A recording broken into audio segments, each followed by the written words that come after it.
नमस्कार, आप तमाम दर्शकों का स्वागत है। मैं हूं आपके साथ प्रकाश झा और आप देख रहे हैं सिटी न्यूज मुजफ्फरपुर। आइए खबरों की शुरुआत करने से पहले एक नजर डालते हैं आज के प्रमुख सुर्खियों पे। हेडलाइन की प्रायोजक है Chunnilal mega mall. Allen Mishra college में आयोजित Y20 कार्यक्रम में शामिल हुए बिहार के राज्यपाल राजेंद्र विश्वनाथ आर्लेकर। नारायणपुर में बन रहे सीवेज ट्रीटमेंट प्लांट का निरीक्षण किया मेयर, उप मेयर और नगर आयुक्त ने। और स्मार्ट सिटी के तहत शहर में 5 और चौक पर शुरू हुई ट्रैफिक सिग्नल। ये थी आज की प्रमुख सुर्खियां। अब खबरें विस्तार से। एलन मिश्रा कॉलेज में आयोजित यूथ टॉक का उद्घाटन महामहिम राज्यपाल ने किया और कहा कि हमें रोजगार के लिए भटकने की सोच बदलनी होगी। अमृतकाल से गुजर रहे भारत को G20 की अध्यक्षता मिली है। ऐसे में यह प्रमाणित है कि विश्व समुदाय भारत का नेतृत्व स्वीकार कर रहे हैं। ऐसे में हमारा दायित्व बढ़ जाता है। हमें विश्व गुरु बनने की सोच सतही तौर पर साकार करने हेतु निश्चय ही युवा पीढ़ी को एक लक्ष्य निर्धारण करना होगा। उन्हें तय करना होगा कि वह रोजगार लेने के लिए नहीं, रोजगार देने के लिए तत्पर हो, तभी वैश्विक अर्थव्यवस्था में भारत की पहचान बनेगी। यह बातें Lalit Narayan Mishra college of business management Muzaffarpur में सोमवार को आयोजित यूथ टॉक का उद्घाटन करते हुए महामहिम राज्यपाल राजेंद्र विश्वनाथ आर्लेकर ने व्यक्त की। उन्होंने कहा कि वर्तमान परिप्रेक्ष्य में हमें रोजगार के लिए भटकने की सोच बदलनी होगी। खासकर युवा पीढ़ी को जोखिम उठाने की सोच बनाने की जरूरत है ताकि वह आत्मनिर्भर बन सके। इसके लिए जरूरत है कि खुद में विश्वास जगाए और स्वदेशी अपनाने की सोच बनाएं। ऐसा करने से हम अपनी अर्थव्यवस्था को मजबूत बना सकेंगे और इसे वैश्विक स्तर पर इसे अपनाने की विश्वसता बनाने में सक्षम होंगे। उन्होंने प्रबंधन के छात्रों को संबोधित करते हुए देश की अर्थव्यवस्था और सोच से अवगत कराया और बताया कि युवा के सपने पर भी देश के भविष्य निर्धारित हैं, क्योंकि युवाओं में वह ताकत निहित है जो अपने लक्ष्य के बूते भारत को विश्व गुरु का मुकाम दिला सकेंगे। उन्होंने कहा कि G20 की अध्यक्षता मिलना यह प्रमाणित करता है कि विश्व में भारत की साख बढ़ी है। ऐसे में हमारी जिम्मेदारी भी बढ़ी है। भारत की उद्योग, शिक्षा, संस्कृति नीति तय करेगी कि वह आने वाले 25 वर्षों में कहाँ होंगे। हम अध्यक्षता कर रहे हैं पूरे विश्व का एक अर्थ से, और इस पूरे एक वर्ष में हम क्या करने जाने वाले हैं इसका पूरा विवरण हमारे सामने रखा गया है। लगभग सभी यहाँ के वक्ताओं ने हमको बताया कि G20 क्या है, Y20 के माध्यम से हम क्या करना चाहते हैं और पूरे विश्व में भारत कहाँ है। बहुत सारे उदाहरणों को देकर उन्होंने बताया हम सबके सामने, बहुत ही सटीक पद्धति से, बहुत ही सरल पद्धति से हमारे सामने रखा है। हमारे मन में चिंता नहीं होनी चाहिए कि आने वाले समय के लिए हमारा रोल क्या है, आने वाले समय में हम कहां रहेंगे, इसकी चिंता करने की हमारे यहाँ आवश्यकता नहीं है। हम सबको एक गोल सेट करने की आवश्यकता है। हमको क्या करना है वो हमको सोचना पड़ेगा। हम $5 ट्रिलियन की इकोनॉमी बनना चाहते हैं। हमारे इस देश के युवा को रोजगार चाहिए। वो रोजगार जब तक नहीं मिलेगा तो हम कैसे $5 ट्रिलियन इकोनॉमी बनेंगे। हमारे इस देश में अभी 40% लोग ऐसे हैं युवा कि जो रोजगार की ढूंढने के लिए बाहर निकलते हैं। Whether you are going to be a job seeker or job giver, that is what you have to decide. यह डिसीजन 2000 आने वाले 2047 में हमारा देश कहां रहेगा तय करेगा। आपका डिसीजन, हमारे हरेक युवा में एक ऐसी ताकत है, ऐसी शक्ति है कि जो बाहर जाकर कहेगा मैं नौकरी ढूंढने वाला नहीं हूं, मैं नौकरी देने वाला हूं। इस रोजगार का मतलब नौकरी ही नहीं है। It can be of any other part, anything. खुद का रोजगार हो सकता है। ऐसे सभी 40% लोगों को अगर रोजगार मिलेगा, खुद का स्वयं रोजगार, स्वरोजगार भी वो अगर होगा तो इस पूरे विश्व की इकोनॉमी और भारत $40 ट्रिलियन का इकोनॉमी बन जाएगी। समझना है कि आने वाला समय अपने युवाओं का है और इसके तहत उनको आज सक्षम बनना है। सब युवा हैं, आने वाले 25 वर्षों के लिए अमृत काल के लिए तैयार हो और स्व का जागरण करके इस देश को, इस अपने देश के भवितव्य को और आने वाले पीढ़ियों को एक अच्छा मार्गदर्शन करे। युवाओं ने करने की आवश्यकता है। अध्यक्षीय संबोधन में विश्वविद्यालय के कुलपति चतुर्वेदी ने राज्यपाल की उपस्थिति में श्रम कानून के मूल्यांकन का आग्रह करते हुए कहा कि कुलाधिपति महोदय के नेतृत्व में अमूलचूल परिवर्तन करना और दिशा निर्देश में बदलाव के रास्ते खुलेंगे। उन्होंने G20 की अध्यक्षता को भारत की सफल बताया और कहा कि भारत तभी सफल होगा जब बिहार के युवाओं को सफलता मिलेगी। सबसे अधिक शिक्षक नेता बिहार ने दिए हैं और सबसे अधिक पलायन भी बिहार से होता है। DU हमारी वजह से गुलजार है, JNU मेरी वजह से चलता है, BHU में हम ही हैं। तो इसको भी देख लिया तो जब हम अपना आत्मनिर्भर कर लें और G20 तभी सफल हो पाएगा जब भारत सफल होगा, भारत के यूथ को रास्ता मिलेगा और भारत के यूथ तभी सफल हो पाएंगे जब बिहार के यूथ को रास्ता मिलेगा। सांसद डॉक्टर संजय जायसवाल ने औद्योगिकरण के संदर्भ में विस्तार से जानकारी दी। और भारत जो 10वीं शताब्दी तक भारत और चीन का व्यापार दुनिया में 70% हिस्सा था और पूरे भारत में बिहार की हिस्सेदारी 30% थी। तो आप सोच सकते हैं दुनिया में बिहार कहाँ था।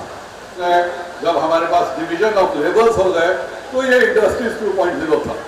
अगर इसका पायनियर कहें तो फोर्ड को ही हम कहेंगे कि सबसे पहले कार बनाने की एक पूरी असेंबली लाइन फोर्ड ने शुरू की थी।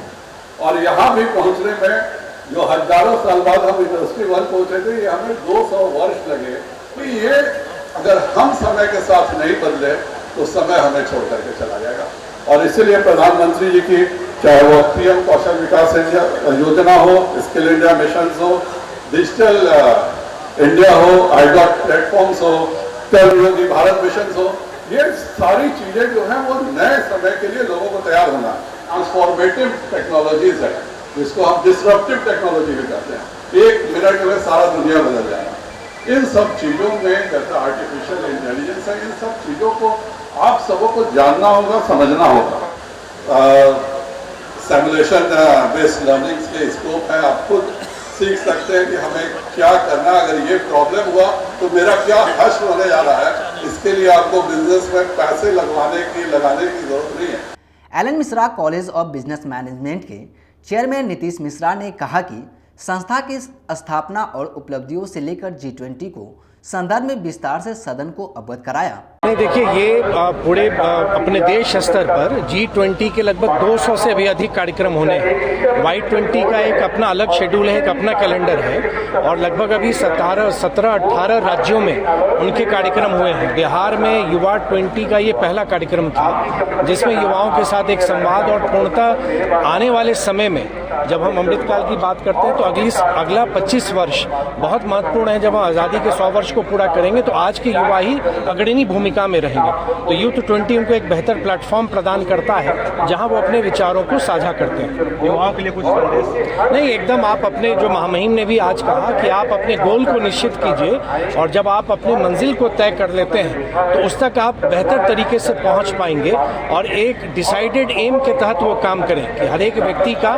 और खासतौर से हमारे युवा आज के वो ब्लेस्ड जनरेशन में जिनको जितनी सुविधाएं उनको आज प्राप्त है वो हम लोग की पीढ़ी में नहीं थी।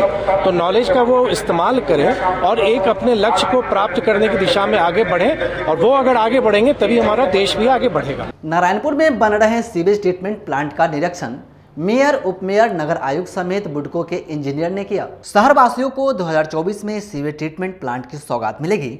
इसको लेकर के आज मुजफ्फरपुर की महापौर, उप महापौर, नगर आयुक्त समेत बुडको के इंजीनियरों ने नारायणपुर में बन रहे प्लांट का निरीक्षण किया। इसको लेकर के महापौर निर्मला साहू ने बताया कि इस प्लांट का निर्माण 2021 तक ही पूर्ण होना था, लेकिन NOC के कारण लेट लतीफी हुई है, जिसके कारण 2024 तक इसका निर्माण पूरा होगा।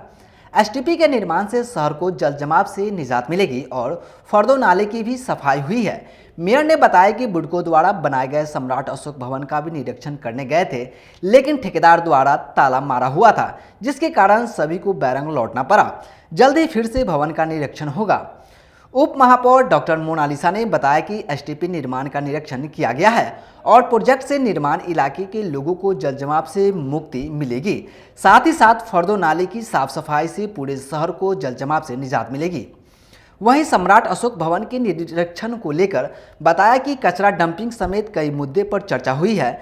जल्द ही लोगों को इसके निजात मिलेगी। आज हम लोगों ने एसटीपी का जो प्लांट जहाँ पानी सीवरेज कैसे शहर को जाम से पानी के जल जमाव से मुक्ति मिले, जो कि नारायणपुर में बनाया जा रहा है। अभी ये काम 2021 से मतलब था बनने का, लेकिन एनओसी नहीं मिलने के कारण काम में देरी हुआ।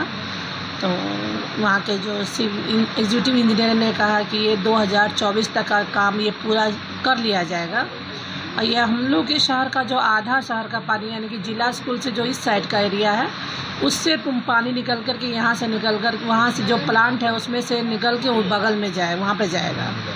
तो अभी इसमें थोड़ा 1 साल का वक्त अब इनको लगेगा काम को पूर्ण होने में, लेकिन हम लोग का प्रयास है कि इस बार पूरा शहर को जल जमाव से मुक्ति मिले। इस पर जो फर्दो नाला की जो सफाई है, हम लोग उस पर पूरा ध्यान दिए हुए हैं। जहाँ जहाँ पे फर्दो नाला पूरा पे साफ़ किया जा रहा है, और जहाँ पर नहीं है टेम्परेरी, वहाँ पर नाला बेसिस पर करके पानी कैसे शहर से निकल जाए, निकल के बाहर जाए।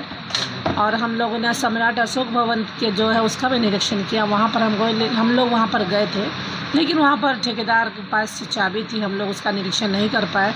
जो कि ये नगर निगम की ज़मीन है, नगर निगम की ज़मीन पर वुडको के द्वारा ये बनाया गया भवन निर्माण का कार्य मतलब वहाँ पे काम हुआ है। ये किस यूज़ में है, क्या है, ये हम लोग को भी नहीं पता है। नगर आयुक्त महोदय से जब पूछा गया तो उन्होंने भी कहा कि इसके बारे में हम पता करके आप लोग को बताएंगे। मैम, आप लोग वहाँ पहुँची हैं सम्राट अशोक भवन में, तो वहाँ मैम चाबी नहीं था, ताला बंद था और कोई अधिकारी वहाँ स्टाफ नहीं थे, इसी कारण आप लोग को वहाँ से लौटना पड़ा है। हाँ, तो वहाँ चाबी नहीं था। पता नगर आयुक्त ने पता करवाया कि ठेकेदार के पास चाबी है, चाबी उन्हीं के पास रहती है। तो हम लोग वहाँ पे नहीं देख पाए जो भवन जो बना है किस यूज़ के लिए, किस काम के लिए बनाया गया है। मैम फिर हम लोग उस पर हम लोग जा करके हम लोग इस बात हो गई है, तो फिर हम लोग 2-4 दिन में हम लोग जाके फिर उसका भवन का निरीक्षण करेंगे कि किस यूज़ के लिए, किस काम के लिए भवन का निर्माण किया गया है, जो कि नगर निगम के ज़मीन पे वुडको ने बनाया है। इससे जनता को क्या लाभ होगा, ये हम आज हम लोगों ने सशक्त स्थायी समिति के सदस्य, मेयर साहिमा और नगर आयुक्त जी और मैं सभी लोग मिलके दिघरा के पास एक वाटर रिसाइकलिंग प्रोजेक्ट का प्लांट का प्रोजेक्ट का वर्क चल रहा है, उसका भ्रमण करने हम लोग गए हुए थे। तो वहाँ जो पूरे जो मिठनपुरा साइड का जो घरेलू वाटर जो आ रहा है नाला में, उसको वहाँ रिसाइकलिंग के तौर पर भेजा जाएगा। जहाँ जो माइक्रो पार्ट्स है उसको वहाँ मतलब माइक्रो पार्ट जो है वो प्योर होकर के नीचे बैठ जाएंगे और जो फ्रेश वाटर है वो नहर में चला जाएगा। ये प्रोजेक्ट बहुत अच्छी बात है, अगर सक्सेस हो जाता है तो शहर के लिए, मिठनपुरा साइड के लिए बहुत अच्छी बात है। और इसके साथ जो एक्स्ट्रा वाटर जो है, जो बरसात के पानी का जो वाटर आएगा, चूँकि उतना कैपेसिटी उसमें नहीं है, तो उसको बाईपास करके हम लोग नहर में उसको डाल देंगे।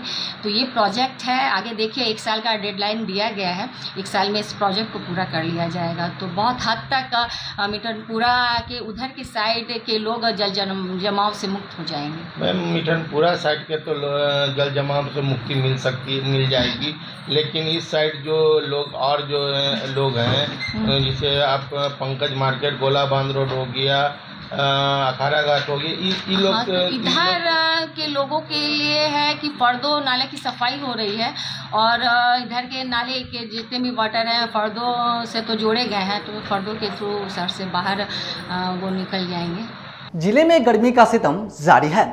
गर्मी में छोटे बच्चे को मौसमी बीमारी से कैसे बचाएं, इसकी जानकारी केजरीवाल अस्पताल के डॉक्टरों ने दी। जिले में प्रतिदिन बढ़ रही गर्मी को देखते हुए शिशु रोग विशेषज्ञ डॉक्टर अमृत कृष्ण ने बच्चे एवं अभिभावकों के लिए एडवाइजरी जारी की है।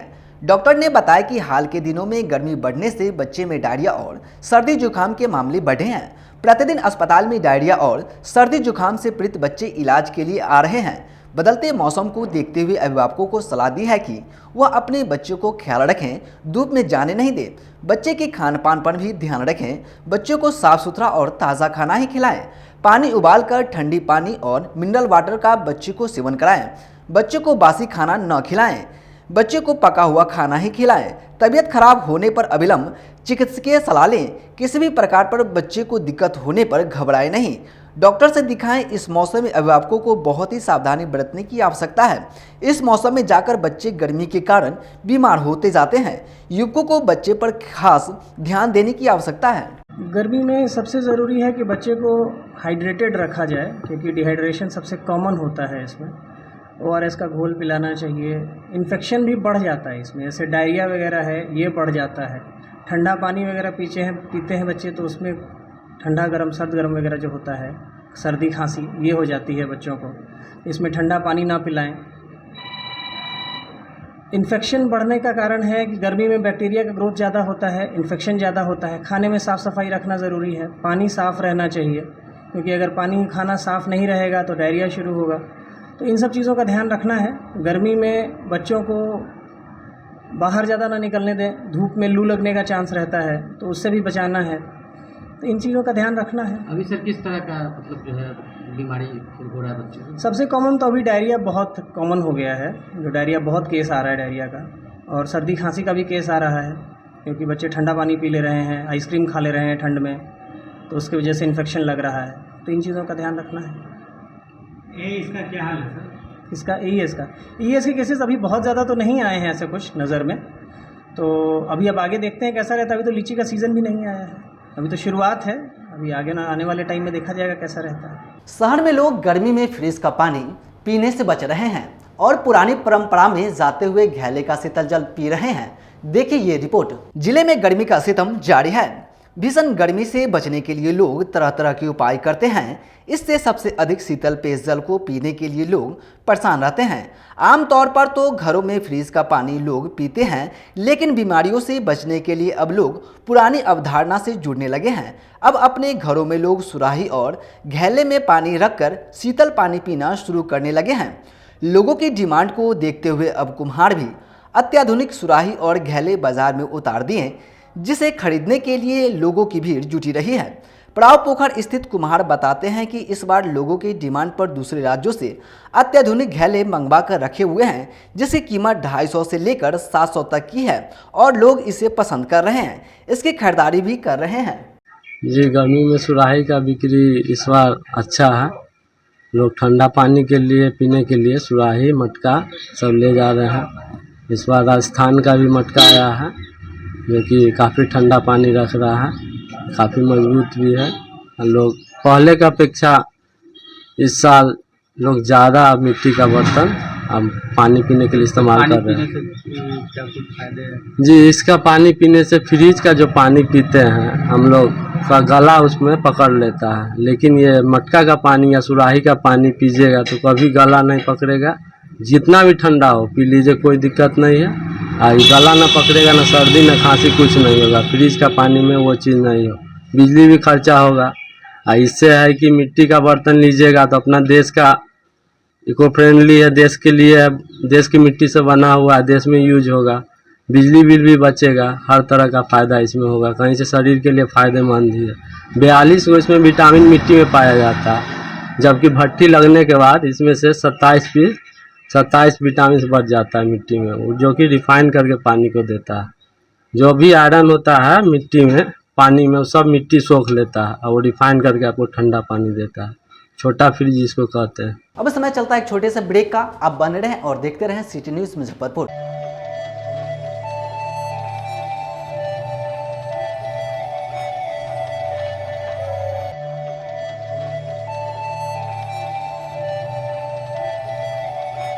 बाजार से सस्ता सबसे अच्छा चुन्नीलाल मेगा मॉल मुजफ्फरपुर में भी धूम मचाने के लिए आ गया है। शादी विवाह के लिए है लहंगे की सबसे बड़ी कलेक्शन। दुल्हन के मन को भाए यहाँ की ब्राइडल लहंगा चुन्नी। हम सभी का ख्याल रखते हुए परिधानों की पूरी रेंज एक ही छत के नीचे उतारे हैं, वो भी आपके बजट में। मल्टीनेशनल ब्रांड से लेकर लो रेंज तक के ब्रांडों की बेहतरीन कलेक्शन के साथ परियों का अनंत संसार समेटे हुए हैं। दूल्हे राजा के लिए भी सूट और शेरवानी की लाजवाब रेंज, मेंसवेयर की भी ब्रांडेड कलेक्शन के साथ लो रेंज की भी है भरमार। बच्चों का भी हमने ख्याल रखा है, इसलिए सभी ब्रांडों का रेंज उतारा है। तो एक बार हमारे यहाँ अवश्य पधारें। Chunni Lal mega mall, Saraiyaganj tower के समीप, अखाड़ा घाट रोड, मुजफ्फरपुर। बच्चों का हमारे यहाँ आपको 250 रुपये से स्टार्टिंग होगा। कुर्ती अगर सेट में लीजिएगा तो 500 रुपये से स्टार्टिंग हो जाएगा। प्लाजो सेट हाईएस्ट आप चले जाइए 3000, 4000, 10,000 तक भी मिलेगा आपको बनारसी से। 250 रुपये से सारी स्टार्टिंग हो जाएगा हमारे यहाँ, आपको 40,000 तक चला जाएगी।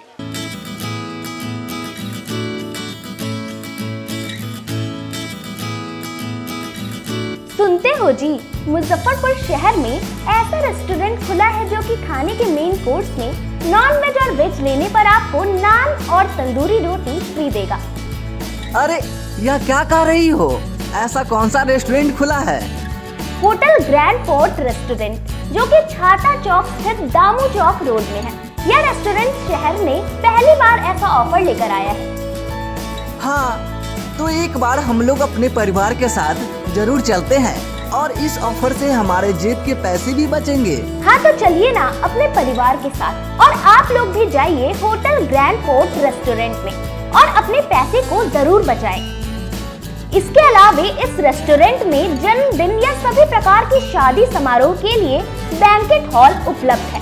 For free home delivery at near by place, call us on 6087777278 and 8986060772। हमारा पता है दामू चौक रोड, नियर माई स्थान मंदिर, छाता चौक, मुजफ्फरपुर। अपने सपनों के आशिया को दे एक नई पहचान माँ भवानी डेकोर प्राइवेट लिमिटेड के साथ, जो है authorised distributor of Kajaria.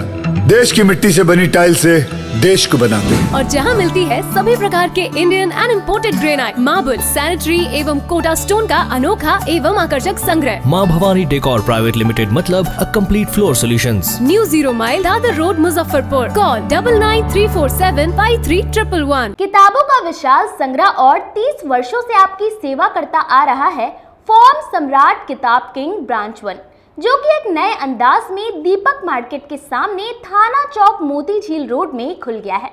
Proprietor Shivji Shah के नेतृत्व में यहाँ UPSC, BPSC, NDA, SSC, BEd, railway, engineering, medical, polytechnic, IIT, TET, IBPS, state bank, सेना, पुलिस एवं मैट्रिक इंटर स्नातक के गेस्ट पेपर के अलावे धार्मिक कथा के साथ क्लास 1 से पीजी तक के सारे बुक यहाँ उपलब्ध है। सभी प्रकाशनों के किताब का विशाल संग्रह है। नए किताब पर 5 से 65% का स्पेशल डिस्काउंट दिया जा रहा है। तो देर मत कीजिए, एक बार हमारे यहाँ अवश्य पधारे। हमारा पता है फॉर्म सम्राट किताब किंग ब्रांच 1, दीपक मार्केट के सामने, मोती झील रोड, और दूसरा ब्रांच अघोरिया बाजार, Ramdayalu road, Jenit petrol pump के बगल में। Contact us on 9334900337 6203529231 7766974617। ब्रेक के बाद आप तमाम दर्शकों का फिर से स्वागत है। अब रुक करते हैं अन्य खबरों की ओर। मोतीपुर थाना क्षेत्र में एक सन की पति ने अपनी पत्नी को गोली मारकर हत्या कर दी। जिले में सन की पति अपने नवविवाहित पत्नी को गोली मारकर हत्या कर दी है। मामला जिले के मोतीपुर थाना क्षेत्र का है। पुलिस ने आरोपी पति को तुरंत गिरफ्तार कर लिया है। वहीं परिजन दहेज के लिए हत्या का आरोप लगा रहे हैं। पूरे मामले को लेकर डीएसपी पश्चिमी अभिषेक आनंद ने पुष्टि की है। दरअसल जानकारी के अनुसार मोतीपुर थाना क्षेत्र के घोसाही गांव में नवविवाहित की पति ने गोली मारकर हत्या कर दी है। बताया जा रहा है कि 5 महीने पहले ही दोनों की शादी हुई थी और आज सन की पति ने हत्या कर दी। इसके बाद इलाके में सनसनी मच गई है। वहीं मौके पर भीड़ जुट गई है। मामले की जानकारी मिलते ही पुलिस ने त्वरित कार्रवाई करते हुए आरोपी पति को गिरफ्तार कर लिया। वहीं घटना की जानकारी मिलते ही पत्नी की मां का रो का बुरा हाल है। उन्होंने साफ साफ आरोप लगाया है कि दहेज के लिए हत्या हुई है। मेरी बहन की शादी 5 महीना पहले हुआ था तो मतलब कि नवंबर में शादी हुआ। तो मतलब कि वो सब बोल रहा था हमको ये चाहिए वो चाहिए, गाड़ी भी दिए, 10 लाख रुपया भी दिए, मतलब कि जो मांगा से दिए हम सब। फिर उसने मतलब कि उसे बोल रहा था कि जान से मार देंगे, गोली से मार देंगे, उड़ा देंगे, हम ही कर देंगे, वो कर देंगे। हाँ, धमकी दे, शादी होने के बाद धमकी दे रहा था कि ये कर देंगे, वो कर देंगे, गोली से मार देंगे। फिर मतलब कि जे मांगा से वो दिए हम लोग पूरा, मतलब ज़मीन बेच के दिए। पापा जी किस्त पर गाड़ी निकाल के दिए, ज़मीन बेच के। ये वाला गाड़ी चला गया। हाँ, 4 चक्का है। आज घटी है कि वो 3 आदमी सुबह में आया था, बोल रहा था कि हम भेंट करने जा रहे हैं। वो अपना बहन के बोली, उसकी बहन बुलाई, मतलब कि मार के चले गया वो तीनों। गोली मार दी। हाँ, आकाश कुमार, विजय महतो का बेटा आकाश महतो मारे गया। कहाँ का रहने वाला है? कुसाही। कैसा लोग है ये? मतलब कि इलीगल काम भी करता है, मतलब गन वून ये सब वगैरह वगैरह सब मतलब गति करता है। कौन है तुम लड़की के भाई? क्या मांग करते हो पुलिस पदाधिकारी से? जी, पुलिस पदाधिकारी से क्या कुछ मांग है? हम यही कहते हैं कि जिसने मारा है उस सबके या तो मारवा दीजिए, पहली बात यह है, फांसी पर लटकाइए, नहीं तो मरवा दीजिए, सीधा बात। हम 2 चीज़ कहते हैं, मार दीजिए।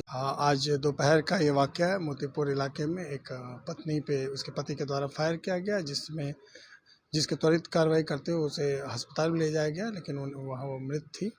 इसके सारे बिंदुओं पे जांच करते हुए, इसमें त्वरित कार्रवाई करते हुए पति की गिरफ्तारी, और अगर कोई और भी इसमें शामिल होगा तो उसके सारे बिंदुओं पे जांच करते हुए कार्रवाई की जाएगी। स्मार्ट सिटी के तहत शहर के 5 और प्रमुख चौकों पर ट्रैफिक सिग्नल शुरू हुए।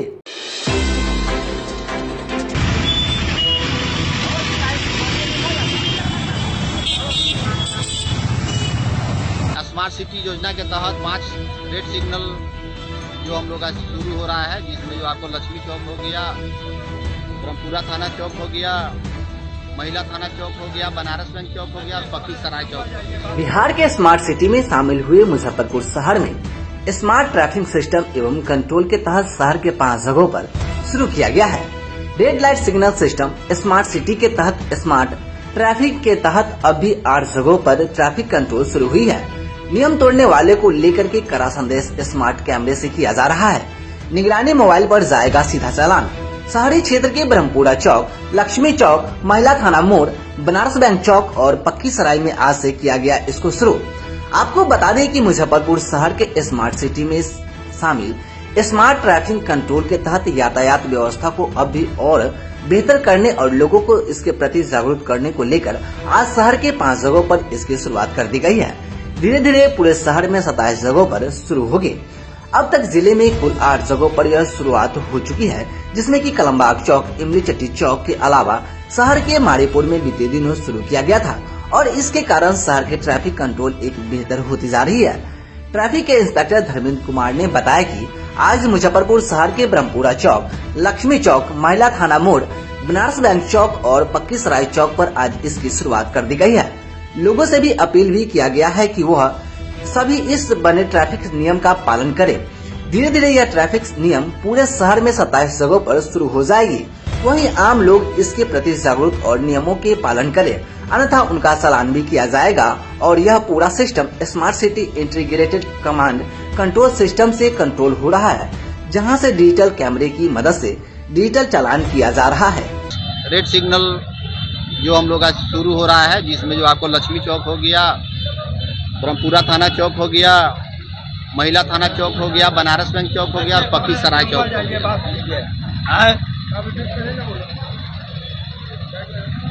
सर आज से सर नियम का मुजफ्फरपुर वासियों से अनुरोध है कि सब लोग जो है यातायात नियमों का पालन करें, ट्रैफिक सिग्नल देख कर ही गाड़ी का आवागमन करें, जिससे कि उनको और आने जाने वाले लोगों को सहूलियत। कितनी फाइन अभी तक हो गई? फाइन जो है अभी जो है ट्रायल बेसिस पर चल रहा है, लोगों का अवेयरनेस किया जाएगा, लेकिन कल से ही फाइन जाना शुरू हो जाएगी। तो कितनी फाइन है सर? फाइन जो है रेड, जो अगर वो जेब्रा क्रॉसिंग अगर जंप करते हैं, रेड सिग्नल तोड़ते हैं तो 5000 रुपया की फाइन है। वो सीधे जो है ये चलान जाएगा उनके खाते से, सरकार वसूल लेगी डायरेक्ट उनके खाते पर। हाँ, डायरेक्ट उनके जो गाड़ी रजिस्ट्रेशन कराए हुए हैं उस पर जाके वो होल्ड लगा देगा 5000 रुपये। जब तक वो जमा नहीं करेंगे, इंश्योरेंस नहीं बनेगा, पॉल्यूशन नहीं बनेगा और 6 महीना के बाद जो है संभवतः DPO कार्यालय नियमानुसार कार्रवाई करेगा। समाहरणालय परिसर में 5वें दिन भी तारी पर से प्रतिबंध हटाने की मांग को लेकर पासी समाज के लोगों का अनशन जारी है। तारी पर से प्रतिबंध हटाने समेत 6 सूत्री मांगों को लेकर सोमवार को 5वें दिन न्यू अखिल भारतीय पासी समाज एंड ताड़ी व्यवसायी के बैनर तले पासी समाज के लोगों का कलेक्ट्रेट में अनशन जारी है। इस दौरान पासी समाज के लोगों ने मुख्यमंत्री नीतीश कुमार और उप मुख्यमंत्री तेजस्वी यादव के खिलाफ जमकर नारेबाजी की। साथ ही अनशनकारियों की तबीयत बिगड़ने लगी है। इस अवसर पर राजेश कुमार चौधरी ने बताया कि ताड़ी बेचने वाले को उत्पाद विभाग की टीम काफ़ी परेशान करती है। बेकसूर लोगों को पकड़कर 10 से 20 हजार रुपये तक की छोड़ने के लिए डिमांड की जाती है। जो लोग उत्पाद विभाग की टीम को रुपया देते हैं उन्हें शराबी की कैटेगरी में डालकर छोड़ दिया जाता है, लेकिन जो लोग उन्हें रुपया नहीं देते हैं उन्हें शराब व्यवसायी बनाकर जेल भेज दिया जाता है। हम लोग पासी समाज के हित में अनशन कर रहे हैं। हम लोगों को सरकार से मांग है कि बिहार में ताड़ी पर से प्रतिबंध हटाया जाए। 5वां दिन हो चुका है। मांग हम लोग की मुख्य मांग यही है कि ताड़ी पर से अभी लोग कानून काला कानून वापस ले लें और जो भी पासी समाज के लोग हैं उनको अभी लोग रिहा कर दें। डीएम साहब से मुलाकात हुआ था 23 तारीख को। उन्होंने बोले थे कि कल से अरेस्टिंग रुकवा देंगे, उत्पाद विभाग के बड़े पदाधिकारियों को बुला कर अरेस्टिंग रुकवा देंगे। लेकिन रुकवाएंगे क्या? एक तो यानी कि 8 तारीख को जो जेल गए हुए थे व्यक्ति उनको पीट के हत्या कर दिया गया, उसके बाद मेडिकल में फेंक दिया गया और अरेस्टिंग रुका नहीं है। आज कहीं अनेकों जगह से आज भी अरेस्टिंग हुआ है। जिला प्रवक्ता हूँ मैं। बिहार सरकार से आपको चैनल के माध्यम से कहना चाहता हूँ कि आज हमने अमरन अनशन जिला अध्यक्ष राजेश चौधरी माने 5 दिन से लगभग उन्होंने धरना स्थल पर बैठे हुए। माननीय मुख्यमंत्री एवं जिला अधिकारी से मैं अनुरोध के साथ कहना चाहता हूं कि आपको मेडिकल विभाग की टीम भी आप लोग मेरे वस्तु स्थिति देखने के लिए कृपया आए नहीं। और जो समस्या हमारी समुदाय के ऊपर दिन प्रतिदिन राजेश जी को बिगड़ा जा रहा है, इसके आगे अगर हमारे जिला अधिकारी के साथ कुछ हो रहा है माने तो इसके लेकर हमने मुख्यमंत्री एवं सारे कर्मियों से मैं कहता हूं कि जो आगे हमारी समुदाय अगर एक मर रहा है, अब मर जाने के बाद क्या आंदोलन होने जा रहा है उसको कोई उम्मीद नहीं कर सकता है। मैं अपनी वाणी की इसके बाद समाप्त करता हूं। हमारी जो समुदाय को संकट है कि पेड़ पौधा से गिरते हैं तो उसको कुछ दे नहीं रहे हैं, कृषि के दर्जा एवं। अमर सिनेमा हॉल में जादूगर सम्राट शहंशाह के जादूगर शो का आगाज शुरू हुआ। मुजफ्फरपुर के अमर सिनेमा हॉल में 12 अप्रैल से 20 दिनों के लिए जादूगर सम्राट शहंशाह का 3 शो में प्रारंभ होगा, जिसकी जानकारी प्रेस वार्ता करके दी गई। वहीं लवकुश मिश्रा ने बताया कि हमने जादूगरी शिक्षा लगभग 8 वर्ष पहले सीखी है और तब से हमने जादू को कला के मंच के माध्यम से अपने साथी कलाकारों के साथ लगभग 100 व्यक्ति, 8 लड़कियों के साथ लगभग 8 प्रदेश उत्तर प्रदेश, बिहार, झारखंड, मध्य प्रदेश, छत्तीसगढ़, पंजाब आदि लगभग 125 शहरों में 17,000 से अधिक शो कर चुके हैं। जादू एक स्वच्छ प्राचीन अथर्ववेद से उत्पन्न एक मनोरंजन की कला ही नहीं, यह विज्ञान के साथ ही सम्मिलित रूप से हमारे जीवन में महत्वपूर्ण भूमिका निभाने वाली एक सामाजिक गुण की कड़ी है। मेरी जन्मभूमि इलाहाबाद प्रयागराज है। इस समय मैं बनारस में ही रह रहा हूँ, काशी विश्वनाथ की नगरी में। और जादू के माध्यम से लोगों को बहुत सारी चीज़ों को संदेश देते हैं, जैसे बेटी बचाओ आंदोलन पर, भूड़ हत्या, गंगा प्रदूषण, वृक्ष लगाइए, देश को खुशहाल बनाइए। इसी तरीके से और देशभक्ति के ऊपर में भी हम लोग एक जादू का शो करते हैं, जिसमें लड़के को तोप में डाल करके, जैसे ब्रिटिश सरकार के लोग तोप से उड़ा दिया करते थे, तो उसी आधारित पे कहानी को बना करके हम लोग इस चीज़ को दिखाया करते हैं। और हिंदुस्तान से लेकर के विदेश तक मैंने शो दिया है। मैंने फ्रांस में भी शो किया है। उसके अलावा बाबा रामदेव जी के साथ शो दिया है, अमिताभ बच्चन जी के साथ भी शो दिया है, जिसका प्रमाण मेरे पास है। मेरे मोबाइल में सारी चीज़ें हैं, आपको मैं दिखा सकता हूँ। और हिंदुस्तान का कोई कोना हम लोगों से बचा नहीं है ये। लेकिन बिहार में, मुजफ्फरपुर में ये फर्स्ट चांस आया है। बिहार में भी बहुत सी जगह हमने शो दिया है, मुजफ्फरपुर में फर्स्ट बार ये चांस आया है हम लोगों को करने के लिए। हमारा सपोर्ट करने के लिए हमारे साथ में राहुल तिवारी जी भी है और हमारे जो फाइनेंशियर हैं गरीबनाथ जी हैं। ये सभी लोगों का मिल करके ये प्यार, आप लोगों का प्यार, सभी मीडिया का प्यार और सभी जनता का प्यार, आप लोगों का आशीर्वाद बना रहा तो काफ़ी अच्छा शो यहाँ पर आप लोगों को देखने के लिए मिलेगा। कब से चलेगा? ये 21 तारीख से हमारा शुरू होगा, 21 अप्रैल से चालू होगा। ये अमर सिनेमा हॉल में 20 दिन के लिए यहाँ पर हम लोग शो करने के लिए आए हैं। अगर जनता का बेहद अगर मांग अच्छा रहा, रिस्पांस रहा, तो हो सकता है हम लोग उसको आगे को बढ़ा भी सकते हैं। ये उद्देश्य है कि मुजफ्फरपुर की जनता में जो जादू अभी तक नहीं देखा गया है, नहीं दिखाया गया है, उसको हम यहाँ पर दिखाएं। और जो एशिया का सबसे बड़ा शो हमारे पास इसमें उपलब्ध है, जिंदा इंसान को तोप से उड़ाना, नाम तो इसका अलग दिखता है, लेकिन हमारे इंडिया के ऊपर ही ये निर्भर करता है। ये एक देशभक्ति प्रोग्राम है और विशेष रूप से हम इसको दिखाने के लिए यहाँ पर लाए गए हैं। डायनासोर, स्टैचू ऑफ लिबर्टी, ये सब ढेर सारा प्रोग्राम है, लेकिन ये हमारा विशेष इंडिया के तौर पर जो बनाया गया है देशभक्ति प्रोग्राम, ये हमारा यहाँ पर विशेष होगा। और भी हम ढेर सारे संदेश देते हैं। बिहार में हमें पुरस्कार भी प्राप्त हुआ है, गुनाहों का देवता। ये हमारा एक विशेष प्रोग्राम होता है जो नशाबंदी के ऊपर निर्भर है। शराब पर पाबंदी लगाने के लिए विशेष हमारा ये जादू आपके शहर में हमारा। अब तक कहाँ शो हो चुका है और यहाँ अब तक अभी तो हम लोग बिहार में ये तीसरा शो कर रहे हैं। इसके पहले आरा और बक्सर किए हैं, अब मुजफ्फरपुर में कर रहे हैं। इसके पहले हम लोगों ने मोतिहारी, पटना और भभुआ, यूपी में भी बहुत सारे जिलों में किए हैं, नॉर्थ ईस्ट में भी हम लोग ने बहुत। खबरों का सिलसिला होता यहीं समाप्त। हमें और हमारी पूरी टीम को दीजिए इजाजत। फिर मिलते हैं तमाम बड़े खबरों के साथ। नमस्कार।